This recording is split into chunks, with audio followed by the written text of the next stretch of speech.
26, del 30 al 35. Y cuando hubiéramos cantado el himno, salieron al monte de los olivos.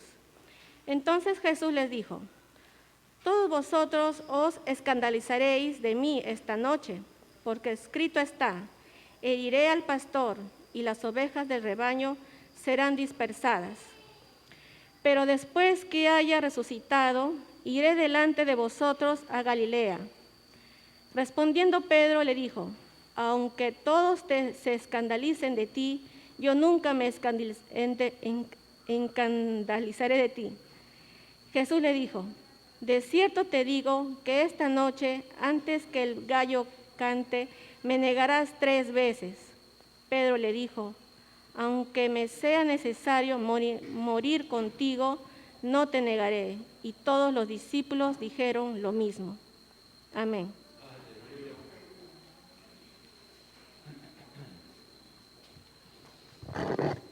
Dios les bendiga a todos, amén. Dios les siga bendiciendo en su vida, en las cosas que emprendan en el nombre del Señor.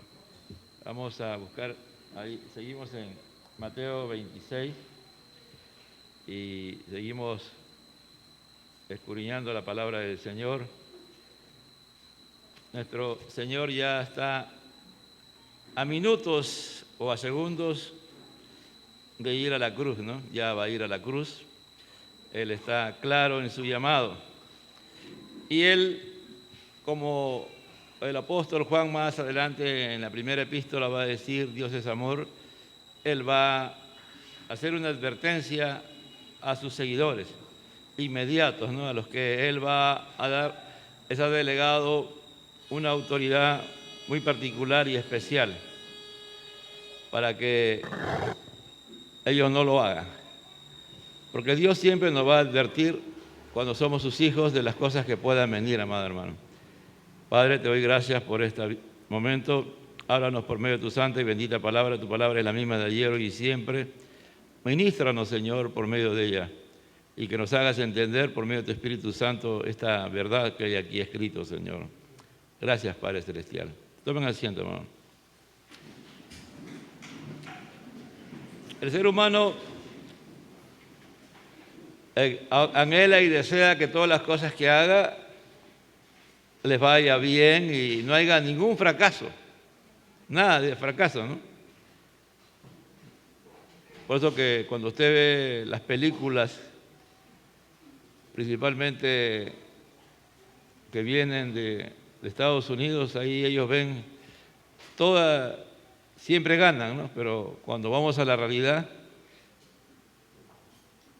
pierden, ¿no? Si es las guerras, siempre están perdiendo. ¿Por qué? Porque el hombre tiene ese deseo, ¿no?, que Satanás ha puesto en su corazón de ser como Dios. Y al ser como Dios, no quieren desertar, no quieren traicionar, no quieren hacer lo que realmente su propia naturaleza los va a llevar a hacer en una forma normal y natural. Jesús ha estado con ellos un momento muy trascendental de mucha importancia. Solamente han sido horas, pero como decíamos la semana pasada, en algunos evangelios es la 4ª parte de todo el evangelio, estas horas que se narran de Jesús, horas, ¿no? Son horas nada más. Y son intensas, muy intensas, ¿no? El Señor está afirmando a sus discípulos y lo está llevando también a experiencias que los van a marcar y los van a establecer como verdaderos y auténticos seguidores de Él, ¿no?, que se han propuesto ir detrás de Él para ser pescadores de hombres, previo arrepentimiento. Y podemos decir que han estado en la misma gloria de Dios, en la misma presencia de Dios estas horas, ¿no? Dios nos ayude a entender, amado hermano, estas verdades que hay aquí, ¿no? Nosotros miramos, por ejemplo, la Santa Cena es de mucha importancia. La venida del Espíritu Santo es mucho más todavía. Y otras cosas más. que en ese momento sucedieron. Hay muchos creyentes, ¿no?, que van pasando el tiempo y consideran que son maduros o que son fuertes. O hay otros que recién están convertidos o recién están entendiendo el Evangelio y creen que pueden hacer muchas cosas para Dios y que ellos no van a ser como el traidor Judas, que no van a ser como el que va a caer como Pedro y los discípulos. En su mente no cabe en ningún momento que ellos serán así. Por el contrario, ellos van a demostrar que sí lo pueden, que ellos van a vencer las pruebas que tuvo Pedro, los apóstoles, las mismas pruebas que tuvo Pablo, y ellos van a salir victoriosos. Nunca van a fracasar. Y lo dicen y lo creen, y tú puedes hablar con ellos y los puedes mirar, ¿no? Y bueno, y a veces hasta también creer que lo que ellos están diciendo va a ser verdad, ¿no? Los chinos tienen pensamientos interesantes, ¿no? Dice que algunas personas tienen salida de caballo, salen disparados como caballo, y tienen parada como burro, ¿no? El burro cuando se para, nadie lo mueve. Salen disparados. Hay creyentes que salen a hacer cosas y por ahí lo que ellos dicen que nunca les va a pasar, les pasó. Y fracasaron y cayeron y de ahí nadie los mueve. Algunos hasta desertan de la fe. Si es que realmente fueron cristianos, no lo sabemos, ¿no? Pero muchos, hermanos, muchos trabajan con emoción, no entendiendo la palabra, no oyendo la palabra, no oyendo a los pastores, a sus líderes, aún por el contrario se enojan, ¿no? Nosotros como pentecostales a veces tenemos hemos hecho algunas cosas místicas, ¿no? Como por ejemplo el ayuno, como por ejemplo la oración, ¿no? Y creemos de que el ayuno como ayuno y la oración como oración tienen poder, ¿no? Que por sí mismos pueden hacer cosas. Y entonces se meten a ayunar, se meten a orar, pero sin ir a la búsqueda sincera de Dios, sin escudriñar las Escrituras. Por ejemplo, si yo oro y ayuno, el principal objetivo de un ayuno es orar, buscar la presencia de Dios a través de la oración. Pero en la oración yo soy el que hablo, ¿no es cierto? Yo soy el que estoy hablando, yo soy el que me estoy dirigiendo a Dios. ¿Y en qué momento Dios me habla?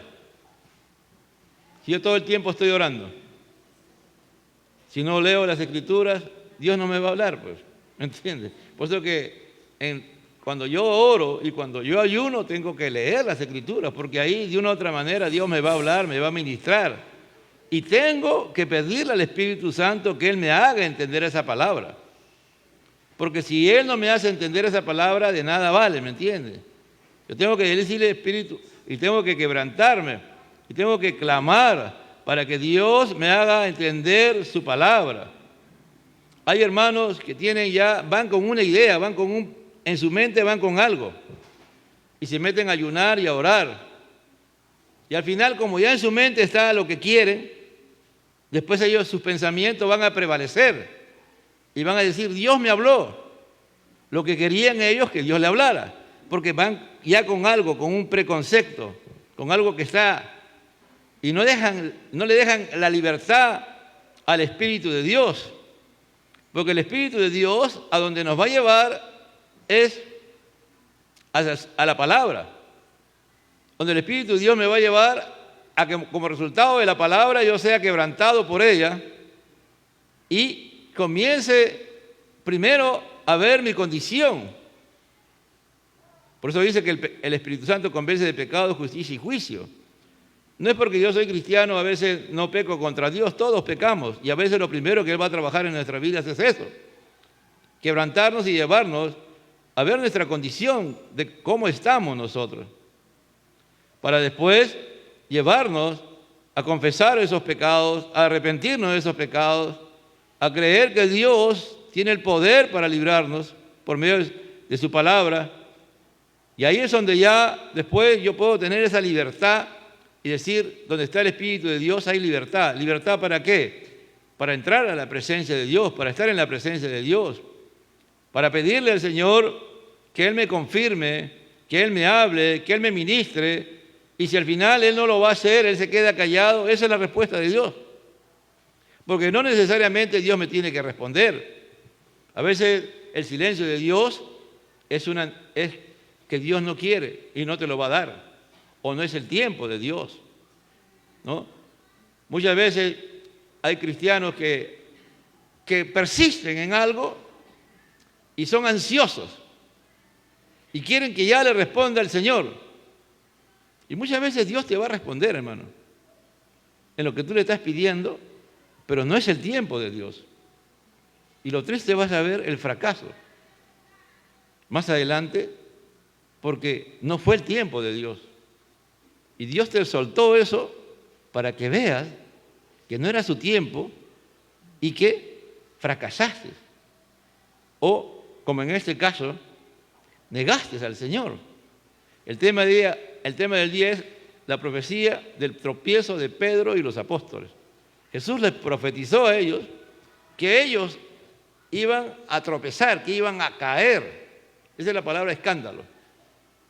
La palabra escándalo, realmente el significado es que el Señor le está diciendo, ustedes van a caer en la tentación, van a tropezar. Le estoy diciendo, ustedes van a hacer. Mire, Jesús les advierte a ellos que ellos van a tropezar. Parece loco, ¿no? Si es Jesús. Él está formándolos a ellos como discípulos. Ha trabajado más de 3 años para formarlos. Y le va a decir, ustedes van a tropezar. Ustedes van a caer. No, le está diciendo a ellos eso. 26:30. Y cuando hubieron cantado el himno, salieron al monte de los Olivos. Y entonces Jesús le dijo, todos vosotros os escandalizaréis de mí esta noche, porque escrito está, todos ustedes van a tropezar por mi causa. El tropiezo es por causa de Jesús. Muchas veces, muchos cristianos van a tropezar y caer y desertar y traicionar a Jesús por causa de Jesús. ¿No? Uno dirá, ¿cómo? Que Jesús me va a hacer tropezar. Él no te hace tropezar, nunca te va a hacer tropezar a Él. Nosotros vamos a tropezar por causa de Cristo. Que no vamos a ser firmes en lo que creemos. Vamos a decir, a negarlo. Vamos a decirle, no lo conozco. Cuando a veces algunos van a un trabajo y trabajan por años y nunca la gente supo que tú eras cristiano. ¿Por qué? Porque te comportabas como ellos, pues. Vivías como ellos. Llegabas al trabajo y tú eras uno más. Eso, por ejemplo, es un escándalo. Eso es un tropiezo. Sencillo, nada más.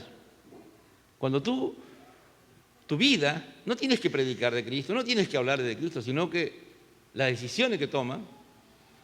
Ayer Benjamín decía, ¿no?, en la prédica, que cuando uno tiene un estilo de vida y ese estilo de vida lo ejerce, la gente mismo te va a rechazar. No le estás predicando por ese caso, ¿eh? Sin predicarle, la gente te va a rechazar, porque ellos hacen cosas que están en contra de los principios elementales de la fe cristiana y tú no lo haces. La primera vez lo van a pasar, la segunda, hasta que un momento se van a dar cuenta, ¿y este qué tiene? ¿Por qué no hace lo que nosotros hacemos? Y te van a rechazar, y te van ahora, como dice, a hacer bullying, no se van a burlar de ti. o sencillamente en el trabajo van a ver la forma como sacarte del trabajo, si es que hay persecución en ese trabajo. Si tú eres un verdadero cristiano, tú no vas a causar escándalo, tú no vas a caer, porque el nombre del Señor está en ti y el Espíritu Santo te da el poder para reflejar a Cristo, ¿no? Para formar a Cristo en tu vida. Porque esa es la labor principal del Espíritu Santo. Por eso es la tercera persona de la Trinidad. ¿Cuál es? El Espíritu de Dios. Pero más se le conoce como el Espíritu Santo. ¿Por qué? Porque su labor principal es santificarnos por medio de la palabra. Para que la palabra se haga viva y eficaz, para que me cambie, para que transforme, ¿me entiendes? Esa es la labor del Espíritu Santo para nosotros. Revelar a Cristo, revelar la palabra, hacernos entender la palabra, iluminar la palabra, que conozcamos la palabra y perseverar en ella. El Espíritu Santo nos da la perseverancia. Pero para buscar la semejanza a Cristo. Uno de los problemas que el día de hoy el movimiento pentecostal está incurriendo, y yo no estoy de acuerdo, bajo ningún punto de vista, es que le dan énfasis al Espíritu Santo. ¿Ustedes han escuchado ahora todo ese Espíritu Santo? Yo digo, si ese es el énfasis que tiene la palabra, ya no seríamos llamados cristianos, sino seríamos llamados espirituales. ¿No es cierto? Porque la labor principal del Espíritu Santo es trabajar en el área espiritual, en nuestro interior. Ahora, si la labor principal del Espíritu Santo es formar a Dios en nosotros, seríamos diositos, ¿no es cierto? La labor principal del Espíritu Santo es formar a Cristo en nosotros. Por eso somos llamados cristianos, ¿me entiende? Cristianos, y ese nombre no se lo pusieron los cristianos. La gente se lo puso a ellos. Estos son cristianos porque todo lo que hablan es de Cristo, todo lo que viven es de Cristo, todo lo hacen por la causa de Cristo. En Antioquía lo comenzaron a llamar cristianos. Sí, es verdad, el Espíritu Santo es trascendental como el Padre, el Hijo y el Espíritu. Pero el énfasis que la iglesia tiene que tener es Cristo, amado hermano. Por eso Dios tuvo que mandarlo a Él para que sea semejante a nosotros y que seamos imitadores de Jesucristo, no imitadores del Espíritu Santo. No podemos ser imitadores de Dios Padre. Tenemos que ser imitadores de aquel, por eso dice, en el principio era el verbo era con Dios y el verbo era Dios. Por eso que en primera de Juan lo narra en una excelencia increíble cuando introduce el primer versículo. En primera de Juan estuvo con Jesús siendo tiernamente un adolescente y ese es uno de los que más se aprovechó de Jesús. Dice, lo que era desde el principio, primera de Juan capítulo 1, versículo 1, lo que era desde el principio, lo que hemos oído, lo que hemos visto con nuestros ojos, lo que hemos contemplado y palparon nuestras manos tocante al verbo de vida, porque la vida fue manifestada y la hemos visto y testificamos y os anunciamos la vida eterna, la cual estaba con el Padre y se nos manifestó. ¿Cómo dice? Lo que hemos oído, primero oímos, ¿de quién? De que Jesús, de que el Hijo de Dios iba a venir, el Mesías. Después lo hemos visto con nuestros ojos, ¿no? Oídos, ojos. Después lo hemos contemplado, no solamente lo hemos visto con nosotros, sino lo hemos contemplado. No hemos puesto la mirada atenta en Él para que podamos ser salvados, ¿no? Y palparon, tocaron nuestras manos tocante al verbo de vida. ¿Quién está hablando aquí? El apóstol Juan. El apóstol Juan da fe de que Cristo fue real. Amén. Usted dice, el que quiere venir en pos de mí, niegues a sí mismo, tome su cruz y sígame. Jesús había invertido 3 años en la vida de ellos. Y aquí en el aposento alto, Él, por ejemplo, va a comenzarles a enseñar en el capítulo 13 de Juan. Ya ustedes van a ser mis amigos porque ustedes van a conocer mi voluntad. Dice, ustedes van a ser mis amigos. Primero dice Jesús. Después les va a hablar a ellos acerca del cielo, de lo que hay en el cielo. Y le va a decir, yo soy el camino, yo soy la verdad y la vida. Todas esas cosas le está diciendo ahí, sentado en la Pascua, que ya no era Pascua, sino era la última cena. Antes de participar del pan, todas esas cosas le dice, amado, y del vino. Le está diciendo cosas profundas, por eso digo, fueron cosas muy, muy profundas. El único que lo captó. Y así después lo escribió, ¿quién fue? El apóstol Juan. 70 años después.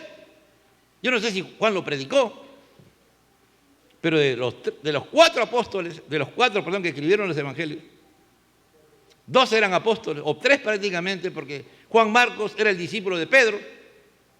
Pedro está detrás de Marcos, es decir, quien es realmente, quien le dio el insumo para poder escribir Marcos, fue Pedro, ¿no? Bueno, ya Lucas sí investigó, ¿no? El historiador, pero estos 3, Juan, Pedro y Mateo, estuvieron ahí. Pero ¿quién captó esto? La profundidad, pero fueron años después, hermano. Ahora, fue uno de los pocos que se quedó en la cruz también, ¿eh? Juan. No huyó. Y se escondió. Huyó y después volvió a la cruz. Y se quedó ahí. Por eso dice, padre, no, madre, ahí a tu hijo, hijo, ahí a tu madre. Ahí estaba él, ¿me entiendes? De los 11, ya el traidor se había ido ya. Ya se había suicidado. Judas, ¿no es cierto? Ya se había matado. Quedaron 11. De los 11, uno se quedó, mire. Y este está escribiendo. Va a hablar acerca del Espíritu Santo. ¿Sí o no? Va a hablar del Espíritu Santo. Va a hablar de la segunda venida de Cristo. Jesús va a hablar todas esas cosas. Jesús va a hablar de la comunión que tenemos que estar con Él. Y al final Él va a orar por ellos. En Juan 17, la oración más poderosa que se ha habido en la tierra fue la que Jesús hizo en el Juan 17. Va a orar por ellos, por los que van a venir. Oró por nosotros también Jesús. Pero ellos escucharon, hermano, la oración que Jesús hizo por ellos. Mire, todo, es decir, ellos estaban en la misma gloria de Dios. Es decir, amado hermano, cada segundo, cada instante que estuvieron ahí, esa era la misma gloria de Dios. Y ellos escuchando y oyendo. En estos tiempos, ¿no? Ya se está anunciando que el COVID se está yendo ya. Y muchos cristianos se están yendo también al mundo, ¿no? Algunos vamos a ver qué tan cristianos han sido. Ahora que nuevamente se suelta todo. Será unos meses, ¿no? 2, 3 meses, no creo que sea más, o puede ser 6 meses ya. Porque después ya va a venir la hambruna, ¿no? Si es que no nos arrepentimos como iglesia, si es que no nos volvemos a Dios, porque la iglesia es la que tiene la solución para estos problemas que se vienen a la humanidad. Nuestra nación, hermano, hasta el día de hoy no ha comprado fertilizantes. Increíble, ¿no? Hasta el día de hoy, hermano. ¿Usted cree que la sierra va a producir, la costa va a producir? Del 100% será el 30, 40% de producción que habrá. Si así nomás como están las cosas, cómo han subido las cosas. Han subido los precios, pero los tamaños de los productos han disminuido, ¿no? ¿No? Bueno, aquí usted no le... Aquellos que les gusta la política, arrepiéntanse. Ni la derecha ni la izquierda, hermano, los dos son iguales, de pervertidos y pecadores. No tienen una solución para esta nación. Están más perdidos. Ambos, hermano, ambos. Ambos. Y a veces estamos preocupados que si gana la alcaldía. Son hombres, hermano, pecadores. No caiga en la tentación de meterse en la política. Métase en Cristo. Sígale a Cristo. Si Cristo te dice Le está diciendo, ustedes me van a escandalizar. Ustedes van a ser motivo de escándalo. Ustedes van a salir corriendo, me van a dejar solo. Oye, Jesús me está ofendiendo, ¿qué tienes? ¿Qué le pasa? ¿Yo le voy a dejar? Así, a veces pasa con nosotros, ¿no? ¿Yo le voy a negar a Cristo? ¿Yo voy a hacer eso? Alguien de los que estamos aquí, alguien ha venido alguna vez con un fusil y ponértelo aquí en la frente y decir, a ver, ¿quién es tu Dios? ¿Quién es tu Dios? ¿Cómo se llama tu Dios? ¿Ah? Nadie, ¿no es cierto? Nadie hemos tenido esa experiencia, hermano. Nadie. Que yo sepa, ninguno de los que está aquí sentado. Ahí es donde se ve realmente nuestro crecimiento en la fe. Jesús le está advirtiendo a ellos. ¿Por qué? Hay muchas razones, hermano, ¿no? Una puede ser que el procesar las cosas que recibimos, las enseñanzas que recibimos, el abrir las escrituras del Señor en nuestro corazón, en nuestra mente, nos hace entender, pero procesarlas y que se encarnen no es de un momento a otro, hermano. Es un proceso. Pero acá hay una gran diferencia entre los apóstoles y nosotros. ¿Cuál es la gran diferencia? Que ellos no tenían el Espíritu Santo, ¿me entienden? En ese momento, dentro de ellos. No tenían al Espíritu Santo dentro de ellos. Todavía no había llegado el Espíritu Santo. Pero también, hermano, por si acaso, el Espíritu Santo no es una garantía de que tú vivas como quieras y Él siempre te va a ayudar, Él siempre te va a dar fortaleza para que tú pases las pruebas. No. Pedro perdió la comunión con Dios cuando llegaron los judaizantes, se reunió con ellos y miraba de lejos a aquellos que le estaba hablando, le hablaba de Cristo, y cuando llegaron los judaizantes, ¿qué le decía? Lo negaba. Fue un escándalo, Pedro, hermano. Y Pedro fue el que predicó ¿en dónde? En el día de Pentecostés. ¿Y cuántas vidas se convirtieron? Y después volvió a predicar y otros miles se volvieron a convertir. Pero cuando llegaron los judíos, los fariseos judaizantes, Él se puso con ellos. ¿Qué hizo? Escándalo. Los hermanos decían, ¿qué pasa con Pedro? Gálatas 2:11. Dios es bueno, hermano, y para siempre es su misericordia. Dice, pero cuando Pedro vino a Antioquía, resistí cara a cara porque era de condenar. Pues antes que viniesen algunos de parte de Jacobo, comía con los gentiles, pero después que vinieron se retraía y se apartaba porque tenía miedo de lo de la circuncisión. Y en su simulación participaron también otros judíos de tal manera que aún Bernabé fue también arrastrado por la hipocresía de ellos. Es decir, miren, hermano, un hombre que tuvo el poder del Espíritu y que tenía el poder del Espíritu Santo, causó un escándalo. Vuelvo a repetir, no es que tú tengas el Espíritu Santo, es una garantía de que tú no vas a causar escándalo. Por eso la negación a nosotros mismos es continua. Venir en pos de mí, yo os haré pescadores de hombres, fue la promesa del Señor. Pero también le dijo, el que viene detrás de mí tiene que negarse a sí mismo. Negarse a sí mismo. ¿Por qué Pedro y los discípulos llegan a traicionar a Jesús? Dice, heriré al pastor y las ovejas del rebaño serán dispersadas, pero después que hayan visitado, iré delante de vosotros a Galilea. Respondió Pedro y dijo, aunque todos se escandalicen de ti, yo nunca me escandalizaré. Jesús le dijo, de cierto te digo que esta noche, antes que el gallo cante, me negarás 3 veces. Pedro le dijo, aunque me sea necesario morir, contigo no te negaré. Miren, y todos los discípulos dijeron lo mismo. Lo que dijo lo que dijo Pedro era sincero, pero era Pedro. Pedro, ¿me entiendes? Era Carlos, Carlos, Carlos. No sé ¿cuál es tu nombre? Y repítelo 3 veces. No era ni Pedro, ni Carlos, ni tú negándose a sí mismo, sino por el contrario.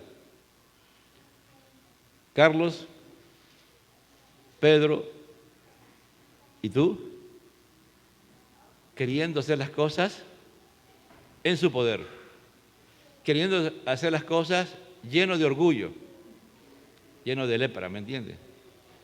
Lleno de orgullo.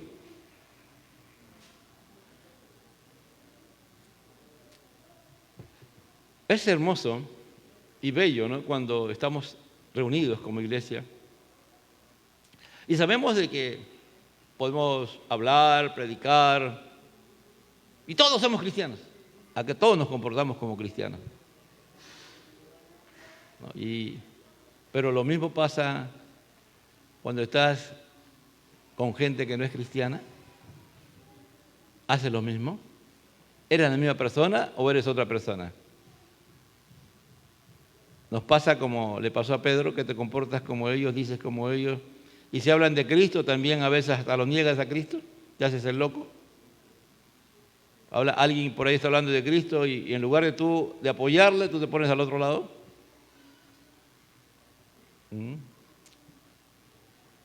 ¿Por qué? Si no hay comunión con Dios, vamos a hacer lo que pasó con Pedro, amado hermano. Podemos salir de un ayuno, hermano, de verdad, un culto, pero llenos de la presencia de Dios. Llenos, ¿eh? Hemos visto la gloria de Dios.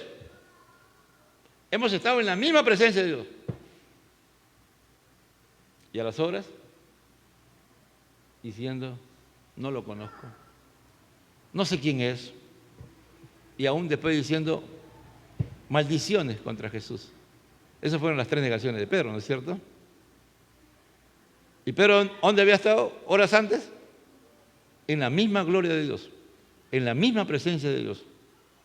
Porque Jesús, al decir esas palabras, que Juan y los demás apóstoles también la narran, todas las cosas que pasó en el aposento alto, ellos escucharon, hermano. Ellos oyeron la voz de Dios.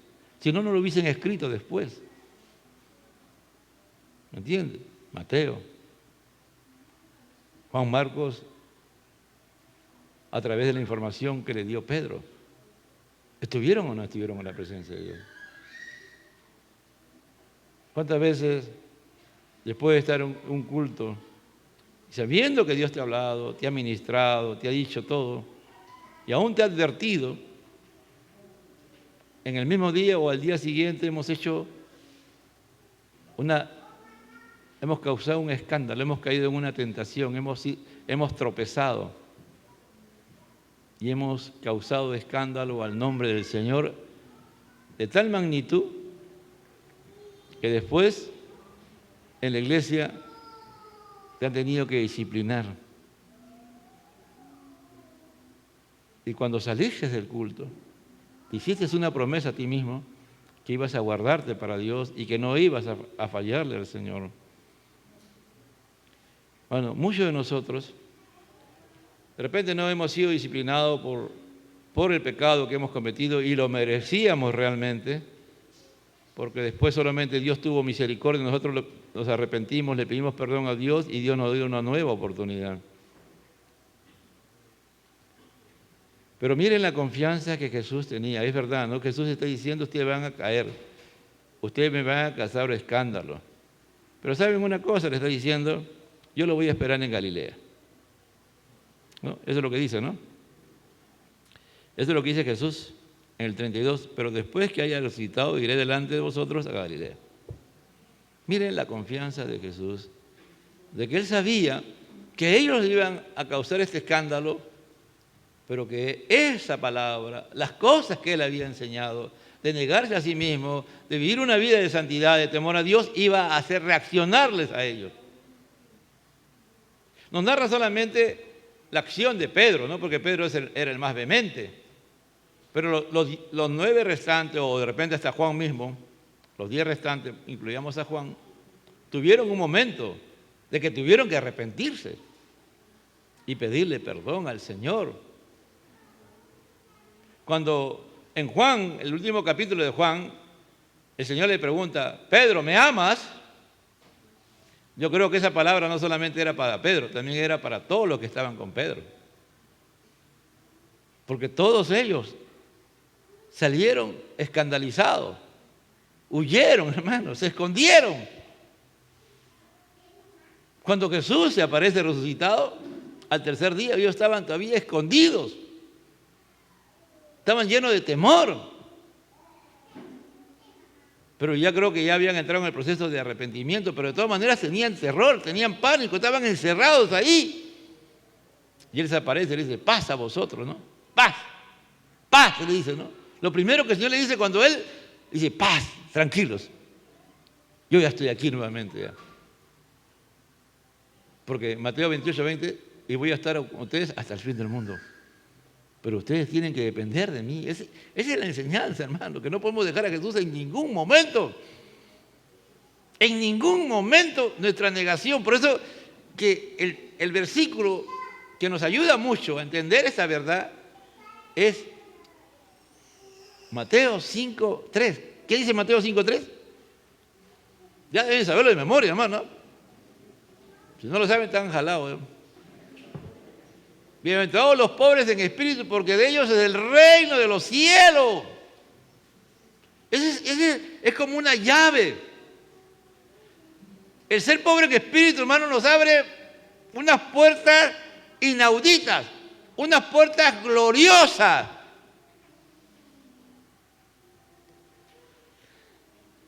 Unas puertas que hasta ahora están cerradas para nosotros porque no hemos llegado a ese nivel de ser pobre en espíritu, de morir a nosotros mismos, de negar a nosotros mismos, de que somos unos pobres miserables.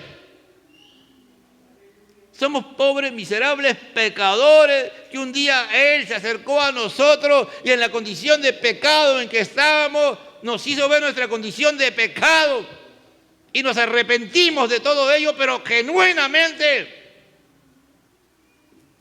Y comenzamos no solamente a ver nuestros pecados que habíamos cometido contra Dios, sino comenzamos a ver también nuestra naturaleza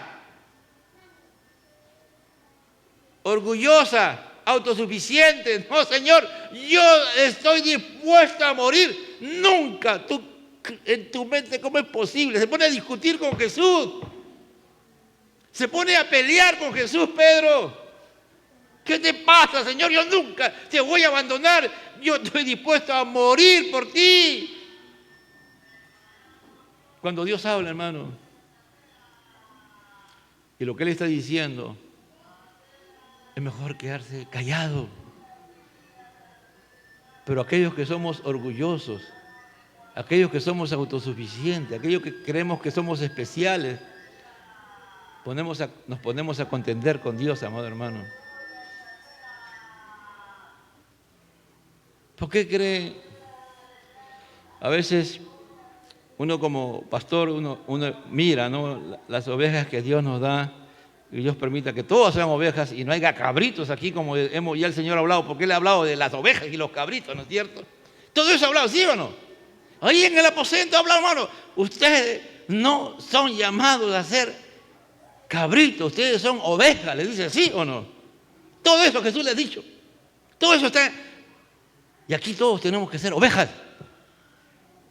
Y aquí el que está hablando es el pastor. ¿Qué pastor? El pastor, pues Jesucristo, aleluya. Herirán al pastor, a Cristo Jesús, y las ovejas serán dispersas.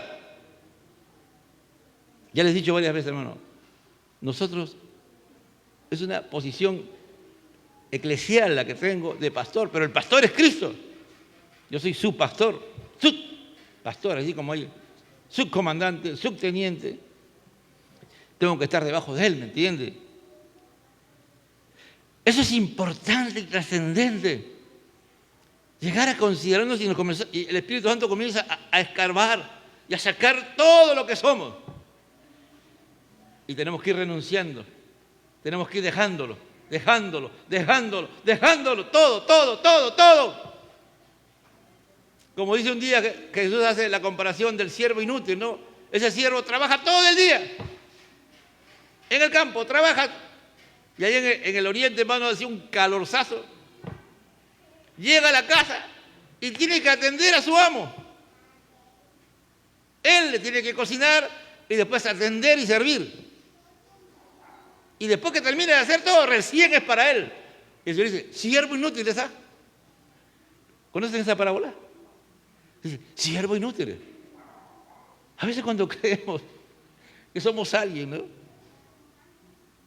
Uy, yo soy predicador, a mí me encanta predicar, a mí me encanta predicar, hermano, me fascina predicar, es algo que Dios me ha dado y me deleito en la presencia de Dios cuando predico. Pero así como predico también tengo que servir, ¿me entiendes? A mi prójimo. Tengo que amar a mi prójimo. Si solamente a ti te gusta hacer lo que... Ayer le decía al grupo, al Ministerio de Alabanza, que había momentos en que un domingo tenía que predicar 3, 4 veces, ¿no? O 5 veces a veces, ¿no? Y lo hacía, ¿no? Porque esa era... Y le decía a ellos, ¿ustedes cuánto pueden venir en la mañana y pueden venir en la noche? Y todos se quedaron en silencio, ¿no? Todos. Nadie me dijo, pastor, yo voy a venir en la mañana y en la noche. El día que lleguen a ese nivel es que son pobres en espíritu y ahí podrán adorar a Dios. Igual, es que yo soy maestro, ya estoy cansado, ¿no? Mano, nosotros tenemos que llegar. Cuando nosotros somos ya siervos, somos inútiles. Cuando tú y yo actuamos como Pedro y queremos ser útiles, echamos a perder la obra de Dios. ¿Me entiendes? Si Pedro se sintió útil, dijo, no, Señor, no puede ser, yo no te voy a fallar. ¿Qué te has creído tú? Si tú me conoces. ¿Te acuerdas del otro día? Que el Espíritu Santo, que el Padre me dijo que tú eras el Mesías. ¿Te acuerdas que después te llamé la atención? Que tú dijiste que ibas a morir y que ibas a sufrir y no te acuerdas que yo te llamé la atención y tú me dijiste hijo del diablo. Satanás, me dijiste. ¿Qué tienes aquí? ¿Que pones tropiezo? ¿Había aprendido la lección? No había aprendido la lección. Y nuevamente le está diciendo, así nos pasa a nosotros muchas veces, hermano. No aprendemos la lección. Teniendo el Espíritu Santo aún. Pero Dios quiere. Por eso dije que era trascendente. Así como Él está hablando de la Santa Cena. Él habló de todas estas doctrinas tan trascendentales. Él está hablando también de que en un momento determinado le vamos a fallar. Pero le dice, tranquilo, los espero en Galilea. Mira, tremendo, ¿no? Eso es increíble, ¿no? Cómo es la confianza que el Señor tiene, que Él cree y está seguro que tú eres un hijo de Dios y que te vas a levantar y te vas a restaurar y vas a seguir adelante para la gloria de Dios. No le dice, van a entrar en disciplina, no, los espero en Galilea, ahí donde mayor parte de mi tiempo lo he pasado en esta tierra. ¿Dónde fue el lugar donde más tiempo tuvo Jesús? En Galilea. Y Él quería despedirse de ellos con un discurso y después vuelve al Monte de los Olivos para ya ser levantado, pero se encuentra después más adelante con ellos en Galilea. Muchas veces le hemos fallado a Dios y hemos hecho cosas que no debíamos haber hecho, pero Él nos ha seguido esperando. Él sigue creyendo que para el propósito por el cual Él nos salvó y nos convirtió se hará realidad. ¿Cuánto lo cree?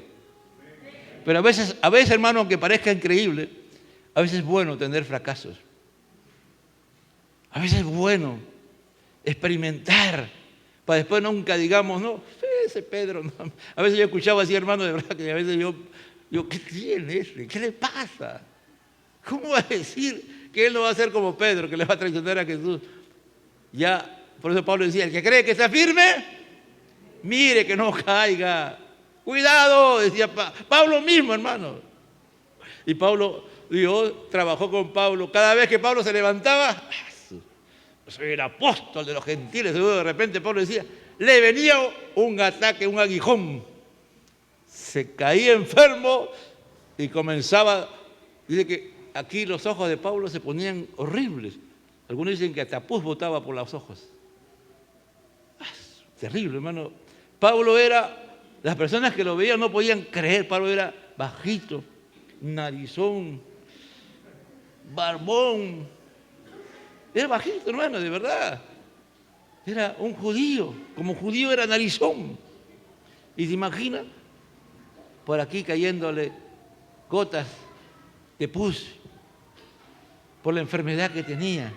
Dios agarraba y lo dejaba, ¡pum!, allá está. Y él le decía al Señor: bástate en mi gracia, que mi poder se perfecciona en tu debilidad. Por eso dice: bienaventurados los pobres en espíritu. El Espíritu Santo nos llega a trabajar y sacamos todo, no solamente los pecados, todo aquello que nos lleva a pecar, para depender totalmente de Dios, como ese pobre mendigo, ese pobre que no tiene ni siquiera para comer ni un pan, que tiene que arrastrarse y arrodillarse y pedir a las personas que le den de comer algo. Así tenemos que ir delante de Dios, negarnos a nosotros mismos. Y ahí es donde no vamos a fallarle, Señor, porque el que va a pelear por nosotros, el que nos va a respaldar, el que se va a glorificar es Dios en nosotros, porque Él ya no somos, por eso Juan el Bautista decía: es necesario que yo mengue para que Él crezca. Ya no somos siervos inútiles, y el que hace la obra es el Señor en nuestras vidas. Y nos vamos a gozar, y nos vamos a alegrar en Cristo Jesús. Por eso aquí Pedro es enseñado por el Señor. Es bien interesante, ¿no? Ya quiero ir terminando, pero aquí el Señor hasta casi le da la hora en que Él va a caer en la prueba. Le dice: antes que el gallo cante, tú me negarás. Y por lo general el gallo canta como a las 3 de la mañana. Antes de las 3 de la mañana comienza a cantar el gallito. ¿Me entiendes? Y así fue. Eso significa que Pedro estaba como a las 2 de la mañana por ahí negando al Señor. Y antes que cante el gallo, cuando cantó el gallo, Pedro había negado la tercera vez y escuchó el canto del gallo. Y se cumplió la profecía, amado hermano. Todo lo que nos dice el Señor en su palabra se va a cumplir. Él lo va a hacer cumplir, amado hermano. Él es fiel. Por eso que tenemos que apropiarnos de su palabra. Pero le dijo: aunque me sea necesario morir contigo, no te negaré. Y todos los discípulos dijeron lo mismo. Dios nos ayude a entender y a comprender que así como estos grandes eventos de Jesús, la venida del Espíritu Santo, lo que hay en el cielo, ¿no? En la casa de mi Padre muchas moradas hay. Dice: ustedes ya no son mis siervos, ahora son mis amigos, porque yo les voy a decir todas las cosas. La labor del Espíritu Santo, la oración gloriosa que Jesús hace, son trascendentales todo eso, hermano. Y esto también es trascendental. Aprender que si Dios nos advierte algo, eso va a pasar. Y nos preparemos para eso. Amado hermano, porque su palabra dice que Dios no hace nada sin antes no avisar a sus hijos. Los profetas, y ahora todos somos profetas, hermano. ¿Por qué? Porque creemos en esta palabra profética. ¿Cuántos creen en esta palabra profética? ¿Cuántos creen que Cristo viene por segunda vez? ¿Cuántos creen que en esta palabra profética dice que si tú y yo nos negamos a nosotros mismos, Cristo será formado en nosotros, que Él nos transformará y estaremos preparados para irnos a la presencia de Dios? Todo lo que está aquí es palabra de Dios, y esta palabra muchas veces es profética. Y en esta palabra hay advertencias. Advertencias que a veces vamos a enfrentar. A veces tú no vas a querer negar al Señor, y es verdad, hermano. Pero las circunstancias se van a dar de tal manera que lo vas a negar. Pero tengo por seguro que Dios tiene misericordia y Él te seguirá esperando siempre en ese lugar que tú te encuentras con Él. En ese lugar que todos los días tú te encuentras con Él, Él se encontrará contigo, amado hermano. Y Él vendrá a ti y verá su gloria. Amén. Padre, yo te doy Yo te doy gracias, Señor. Tú le dijiste a ellos, Jesucristo, que eso iba a acontecer, pero dijiste que los esperabas en Galilea. Señor, muchas veces te hemos fallado y aún vamos a seguirte fallando, aunque no querramos, Señor amado, pero tú has prometido que un día vendrás por nosotros, Señor, para encontrarnos contigo en las nubes, Señor, y irnos a vivir la eternidad contigo por siempre y para siempre, Señor. Esa promesa nos alienta, nos anima. ¿Cuántas veces cuando hemos causado escándalo, pecando contra ti, negándote, haciendo cosas que no debía ser un cristiano? Porque cuando hacemos cosas que nuestra nueva naturaleza nos dice que no debemos de hacer, Señor, lo hacemos, causamos escándalo, tropiezo, Señor, tropezamos, caemos, pero tú vienes nuevamente y nos levantas, Señor. Por eso, ahí en ese aposento alto decías, en el mundo tendréis aflicción, pero confiad, yo he vencido al mundo. Gracias, Señor, porque tú has vencido al mundo y en ti estamos seguros, Señor. Tú no quieres bajo ni un punto de vista que nada de nosotros intervenga en nosotros para afirmarnos en esta salvación. Lo que en la gracia tú das todos los medios de la gracia y todo lo que necesitamos, Señor, en la gracia para poder llegar a la meta, Señor. Porque esa obra es tuya. La obra que estás haciendo, que estás formando a Cristo en nosotros, es tu obra genuina, Señor. Y tú no quieres intervención humana, bajo ningún punto de vista. Si entra la intervención humana, la echa a caer, porque como se predicaba ayer, Señor, la gracia es solo gracia. La gracia se actúa, la obra ya no es gracia. Señor, y para que la obra sea genuina, tú tienes que orar para que sea obra tuya, Señor amado. Por eso te alabo y te bendigo, Señor, en esta noche. Gracias porque tú tienes misericordia. Perdona a aquellos que han pecado contra ti y han causado escándalo, Señor. Perdónanos, Señor, por haberlo hecho, Señor, y a veces conscientemente, aún advertido por ti, hemos caído en esa trampa que el enemigo nos ha puesto, que el mundo nos ha puesto, o nuestra propia carne, y hemos caído y hemos causado escándalo. Por eso te pido en el nombre de Jesús que tú nos hagas volver a ti y a entender que la única manera de no pecar contra ti es puesto las miradas en Jesús, el autor y consumador de la fe, sabiendo que las palabras que tú nos dices siempre son para edificación, para exhortación. Por amor lo hace, porque nos ama, Señor, y nos advierte, Señor, qué hacer y qué no hacer, Padre de la gloria. Te alabamos y te adoramos. Al Padre, al Hijo y al Espíritu Santo, gloria a Dios, gloria a Dios, gloria a Dios. Dios le bendiga.